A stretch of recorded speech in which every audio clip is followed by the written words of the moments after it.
أخ قتل أخوه، بس القصة ما انتهتش، دي بدأت.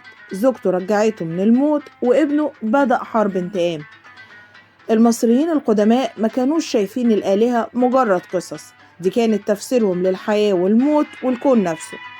في البداية كل شيء بدأ من الفوضى لحد ما ظهر رع وخلق النظام والنور والحياة. رع كان إله الشمس، خالق النور وسيد الكون، مسيطر على كل شيء، حاكم السماء والأرض والنور نفسه. لكن الزمن دايما بيغير كل حاجة.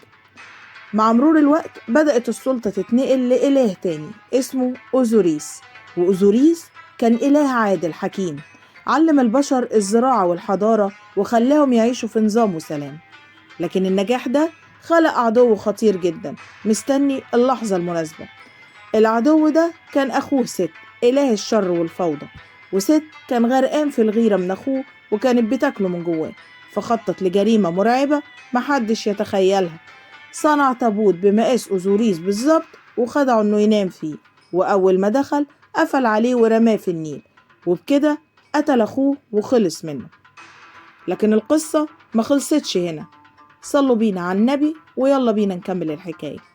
إزيس زوجة أوزوريس كانت أقوى مما أي حد يتخيل. بدأت رحلة مرعبة تدور على جثة جوزها لحد ما لقيتها، لكن ست رجع وقطع الجسد لأجزاء، ورغم كده إزيس ما استسلمتش. استخدمت أقوى سحر في التاريخ وجمعت أشلاء جوزها ورجعته للحياة. لكن أوزوريس مرجعش للحياة بصورة كاملة، لكن بس الفترة كفاية علشان تحمل وتولد ابنهم. الابن ده كان حورس، كبر وهو عارف الحقيقة إن عمه قتل أبوه ولازم ينتقم، فبدأت أعنف معركة في الأساطير، حورس ضد ست. معارك دامت سنين من القتال، دمار، قوة، غضب. خسر فيها حورس عينه، لكنها بقت رمز للقوة والحماية، وكان المصريين بيرسموها علشان يحموا نفسهم من الشر. لكن الإله تحوت رجعها له بالسحر، وفي النهاية انتصر حورس واستعاد الحكم ورجع النظام للعالم.